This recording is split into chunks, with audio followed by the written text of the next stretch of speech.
In this episode, we discuss the right of senior citizens to evict their legal heirs from property.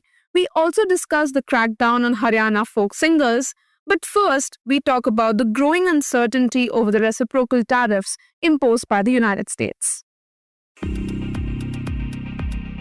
Hi, I'm Ichha Sharma, and you're listening to Three Things, the Indian Express news show.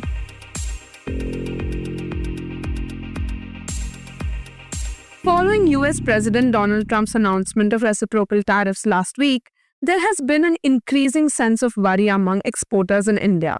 The tariffs, which include a 26% duty on Indian imports, have led to a freeze on orders from the US, and multiple stakeholders have now approached the government to seek relief. And even though India is in talks with the US regarding a bilateral agreement, the outcome remains uncertain. In this segment, my colleague Shashank Bhargav is joined by the Indian Express's Ravi Dutt Misra to discuss how these tariffs have impacted India and how likely is the government to secure an agreement with the US.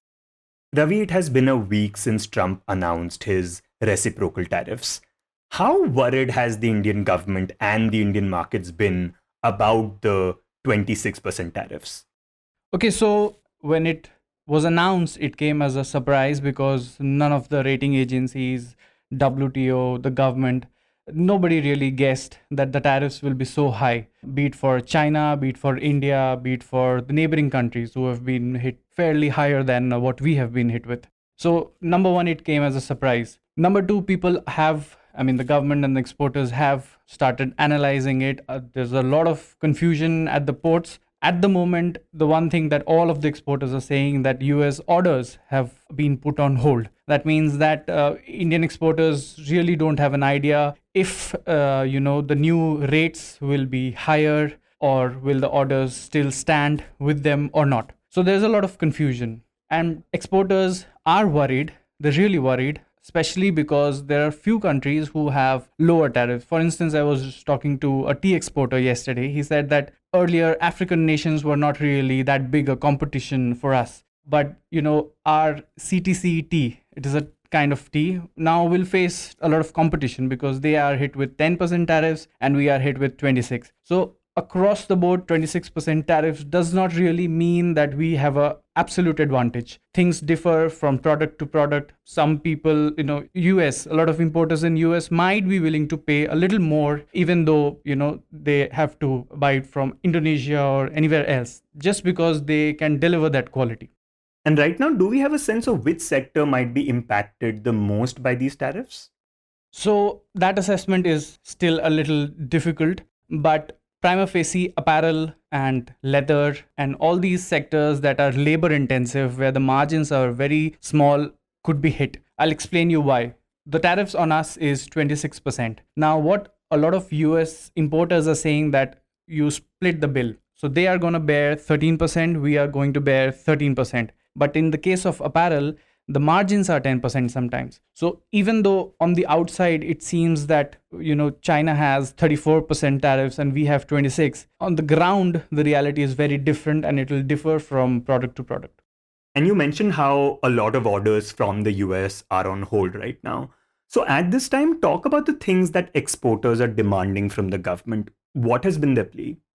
So really a good question, because as we talk, the exporters are going to meet Commerce Minister Piyush Goyal and was having a word with them yesterday. There's a whole host of demand from the exporters, at least till the BTA is signed, the bilateral trade agreement that everybody is very, they're looking forward to. So until that happens, the duty incidents is going to be in place, uncertainty will be in place. So to better just go about the things as usual, the exporters are, number one, asking for lower rates on loans, and they are asking the ECGC, which is the insurance provider to a lot of these exporters. They are asking the ECGC to expand their coverage even to current orders, and ECGC generally covers risks. So what this really means is that they are worried that their shipments might not go through, and they want a lot of their shipments to be covered under the insurance regime.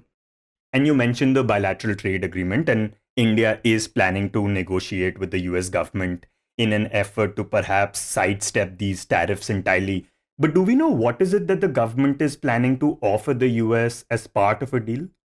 Okay, so this is where things get very complicated. India has signed a lot of trade agreements with Australia, with the UAE, and we have been discussing trade agreements with a lot of countries, but we are yet to sign an agreement with a Western country. That is the hard fact, because their demands are sometimes really steep. The US negotiators are known to be very ambitious. They sometimes ask you things that might culturally go against you. For instance, we did a report a few days back that, US has an objection with one of our regulations that states that any dairy import that we do, the animal that is producing that product, for instance, cheese or milk, shouldn't have meat in that feed. So basically, India does not want those animals to consume any kind of meat as part of their diet. Yeah, so it's pretty much a cultural thing, but the US has a problem with it. So, a bilateral trade agreement tends to include a lot of things. It has data regulations, it has complicated things like these. Then again, it has high duty on cars, on motorbikes that we are traditionally very protectionist about. For instance, on cars, we still impose 150% duty. And you will know that all these big Marutis and Mahindras, they do really good business since the 90s. We have a very successful automobile industry. Opening it up for the US does not just mean that we are going to open it up for the US. Any other deal that we go and sign after US, the other country will ask us the same things. And that is where things get very complicated. And so, based on what you're saying, it does seem unlikely that India would be able to finalize a deal anytime soon. But can India look at any other Western countries right now, like the European Union, for example? So that is really the buzzword at the moment. With US pressure, a lot of countries are looking for newer markets, newer avenues for growth, newer exports. And this is where India comes into the picture. India is traditionally a slightly higher tariff country. We have on an average 17% tariffs, and that makes FTA with India really attractive. So what we are hearing is that European Union, the United Kingdom, all of these countries are pushing for a faster deal with India. So India is in a position to leverage a lot of these changes that the US is bringing in, but it also has to do it fast. And one of the things that Donald Trump had said was that he was going to use these tariffs as a way to negotiate with other countries so that these countries could then reduce their tariffs. Is that still the plan, or do we have a sense that these tariffs might actually be permanent? So nobody really has an idea, and I think the closest in the White House may also not have the idea, because Indian Express reported that when the US negotiators had come for negotiations, they did not talk about reciprocal tariffs, and that was one of the key demands from the Indian side, that if we are willing to lower tariffs on a lot of things, perhaps we should get a concession. That did not happen. So US ultimately, it seems that they are willing to do a deal, but then at the moment, more than 50 countries are approaching the US to sign an agreement, lower tariffs, and in return, respective countries will also do the same. So the main game of Donald Trump, the deal maker, so to say, is ultimately forcing the other countries to lower their tariffs. And it is not a new thing. US has for a long time, through WTO, through other multilateral agreements, has been asking a lot of countries, including India, China, European Union, to lower their tariffs. But that hasn't happened because every country is in a different stage of growth. A country like Bangladesh, they will be protectionist because they are a small economy. They'll have to protect their textile industry. And again, Sri Lanka. So a lot of countries are at a different stage of growth. They sometimes use their tariff policy to protect their economy, and that has been the history. And this entire sector right now seems to be in a state of chaos. Have we seen anything like this in the recent past? As a matter of fact, this has not happened in the last 100 years. The last time US did something nearly as dramatic was the Smoot-Hawley Act. It happened in 1928. And a lot of experts believe that it caused the Great Depression. So this is something historic. I was listening to a trade economist, Paul Krugman, in the morning, and he said that US will most certainly feel the effects. It might not enter recession, but there will be an impact. There will be impact on inflation. There will be an impact on US relationship with the rest of the world, and we'll have to see and wait and watch what really happens.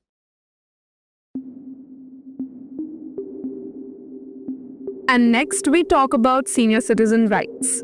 The Supreme Court last month dismissed a plea by an elderly couple who sought to evict their son from their property under the Maintenance and Welfare of Parents and Senior Citizens Act 2007. The case has brought renewed attention to the scope and limitations of eviction orders under the Act. In this segment, the Indian Express's Ajoy Karpuram explains how this ruling impacts similar disputes, what powers the Act grants, and how tribunals assess competing claims when senior citizens seek protection of their rights. Ajoy, could you start by explaining what the Senior Citizens Act is and why was it introduced? The Senior Citizens Act, or its full name, the Maintenance and Welfare of Parents and Senior Citizens Act 2007, was passed at a time when it was proposed to deal with the gradual breakdown is a strong word, but the decrease in popularity of the joint family system. And more people are moving towards smaller, more nuclear families. And Parliament was aware of the fact that this also to some extent meant that old people were sort of getting lost in the cracks. That there were cases of abandonment, there were cases, unfortunately, of abuse and of old age persons being financially. So Parliament passed an act specifically to ensure that these seniors, which the act defines as people above the age of 60, are protected financially and otherwise by giving them a right to ask for maintenance from their children, from their close relatives who may be their legal heirs, and stuff like that. And when we speak of maintenance under this act, is it purely financial or more holistic in its interpretation? So theoretically, it can be more holistic. And what we often see is that the court passes certain conditions along with the maintenance, like their orders contain certain conditions along with the maintenance if it deems necessary. But for the most part, when people talk about maintenance, they are referring to monetary compensation. That component is almost always there. Whether there's something on top of that is a different question. Right. So how can senior citizens raise a plea for maintenance? Right. So basically, under the Act, there are two main routes for a senior citizen to get maintenance. The first route is fairly straightforward. It's that they can approach the court and the court can pass an order for the children or the relatives of the senior citizen to provide maintenance if it is necessary. Basically, that comes under Section 9, which says that if children or relatives neglect or refuse to maintain a senior citizen who is unable to maintain themselves, I'm paraphrasing a little bit here, the tribunal or the court may pass an order for these children or relatives to provide a monthly allowance, or as we call it, a maintenance. The second route, though, aside from this direct route of saying, hey, my kids have not been taking care of me or my relatives have not been taking care of me and I need someone to financially support me, aside from that, there is a Section 23, which talks about how senior citizens can basically receive this maintenance along with a transfer of any property in their hands. When they cannot themselves necessarily sort of look after a property and make sure that it's and sort of receive income from it, even though they are in ownership of it, they can do certain conditional transfers wherein they will receive income from it, but it will still be managed by someone else. And Ajoy, this Section 23 of the Act, which is at the center of your story, how does this help senior citizens to seek maintenance, especially through the property transfers? So basically, the first route is that where a senior citizen can sort of gift or transfer her property with the condition that the person receiving the property will provide the basic amenities and basic physical needs of the senior citizen. Basically saying, you can have this property, but you also have to take care of me and make sure that I am doing okay. Now, this condition has to be explicitly specified, and if it is explicitly specified but the receiver still does not sort of take care of the senior citizen, this transfer can be declared void and can be said to be fraudulent or to be made under undue influence. So the tribunal that is established under this act, if it hears this case and sees that this condition has not been met, it can cancel the transfer altogether. The second route for getting maintenance or being taken care of through the Section 23 and through property transfers. So basically, Section 23(2) essentially states that senior citizens have a right to receive maintenance from their estate. And if this estate is ever transferred, whether part of it is transferred or the whole thing is transferred, this right to receive maintenance can be enforced against the new owner of this estate. So once again, so long as this new owner knows that they're walking into this, that knows that this arrangement is something that's there. So estate, sure, I will transfer it to you. Once again, you have to give me maintenance for it though. So the first case, so 23.1 deals with a sort of, it doesn't quite say maintenance, but it talks about a contractual obligation there, whereas section 23.2 talks directly about the senior citizens and their right in their properties. And interestingly, the Act doesn't explicitly talk about eviction. So how did the idea of eviction under this Act evolve legally? So this idea of eviction was confirmed by the Supreme Court in 2020. You're right. The word eviction doesn't even feature in this Senior Citizens Act. But because this section 23.2 talks about senior citizens having a right of maintenance in their property, the Supreme Court said that along with this right of maintenance, what is implicit with this? Because what does this mean to have a right of maintenance over the property? It means you have a degree of control over this property and you have a right to make money off of it in case you want to rent it out or whatever. Part of that right over the property means that you also have the right to decide who is living on that property, which means that you have the right to eviction. And that is what the Supreme Court in 2020 held. This was a case where a family was attempting to evict their daughter-in-law from her matrimonial home. There were pending divorce proceedings and maintenance proceedings. It was essentially just a sort of friction-filled relationship over there. And there was a 2015 order where in Bangalore, a judge had evicted her and said, you are right, the daughter-in-law has no right over this property. It's owned by the parents and she is merely residing there. So if they want her to leave, she will have to leave. This case eventually went to the Supreme Court, and while they affirmed that these senior citizens have a right to evict people, this is not an absolute right. And Ajoy, what does it actually mean when the court says the power to evict is implicit or not an absolute right, as you said?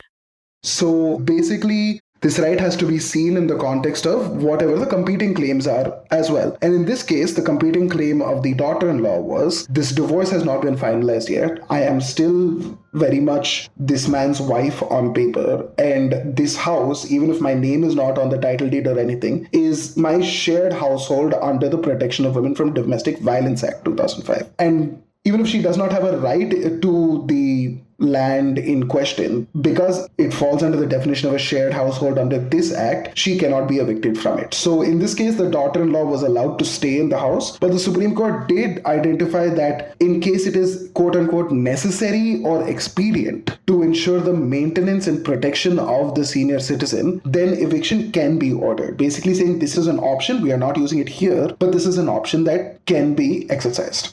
And speaking of the recent case that you mentioned in your story, could you tell us what kind of relief did the parents seek and what was the tribunal's initial ruling?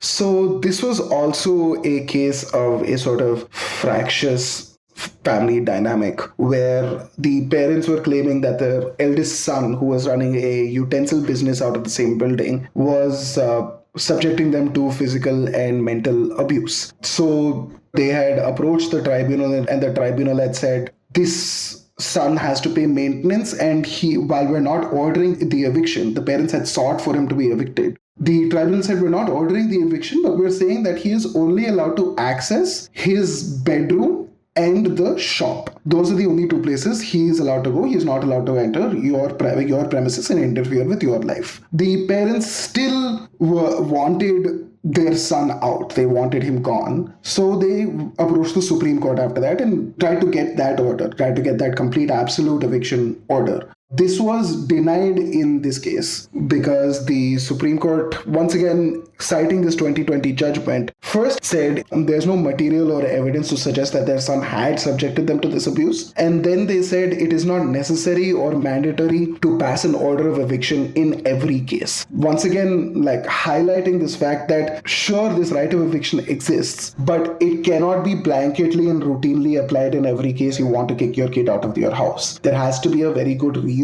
justifying whether you can kick your kid out of your house. So Ajoy, can the senior citizens still evict their children after this case? Yes, like I said, they can still evict their children, but there is a bar that they have to meet. They have to show that it is necessary to evict these children, depending on the facts of the case, and show that necessity and show that it is that this eviction has to happen for them to receive their maintenance or them to be protected within their own home. So that bar has to be met.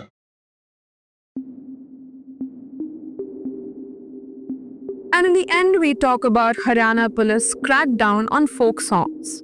Earlier this year, the Haryana police cyber wing began a crackdown on folk songs, which it saw as promoting violence and gun culture.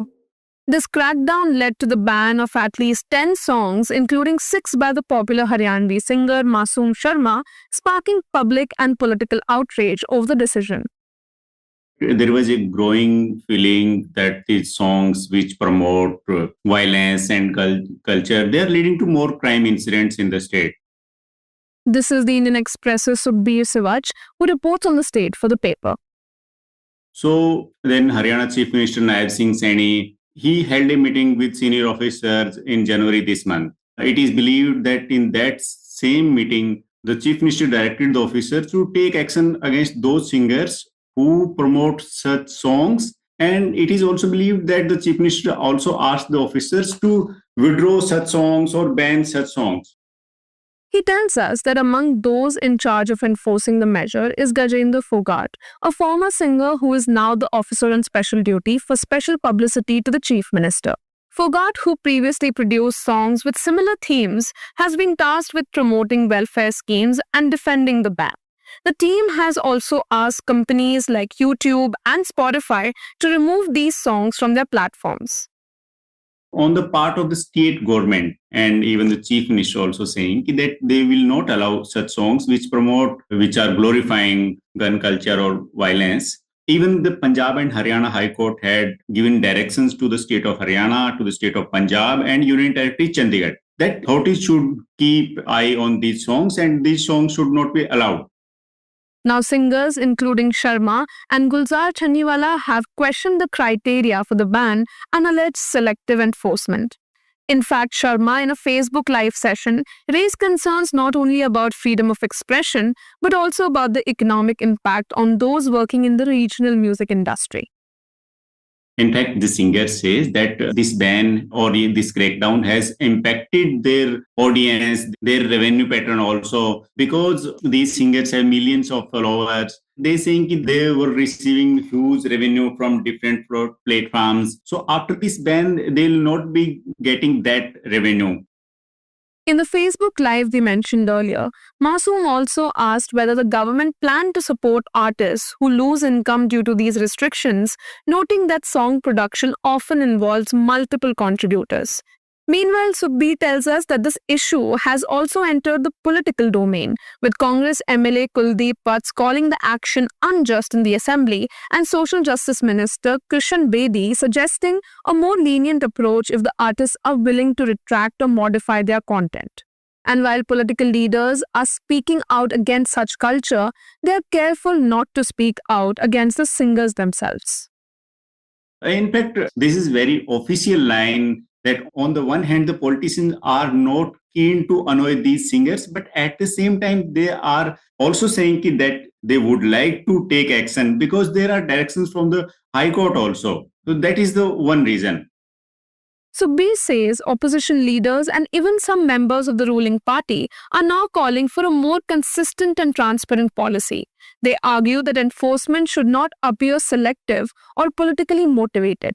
Meanwhile, the debate continues among artists, with some questioning whether content alone determines societal behavior. On the one hand, those singers who are impacted by this ban, they would like to say that this would harm the music industry. So they are totally against this ban. But on the other hand, there are bureaucrats, there are government officials, ministers. They will say that this is important to control the violence, especially to control the incidents of crime within the state of Haryana or within the state of Punjab and neighboring states also. So there are different versions. But one version as given by the singers who are especially impacted by this mention, they are also raising voice that this ban should not be only ordered in state of Haryana, but in other states also, like state of Haryana, state of Punjab, and other neighboring states or other Indian states. Because they say that if these songs are banned only in Haryana, then the youngsters would like to turn to the songs from other states, like they will follow the songs of Punjabi singers. You were listening to Three Things by the Indian Express. Today's show was edited and mixed by Suresh Pawar and produced by Shashank Bhargav and me, Ichha Sharma.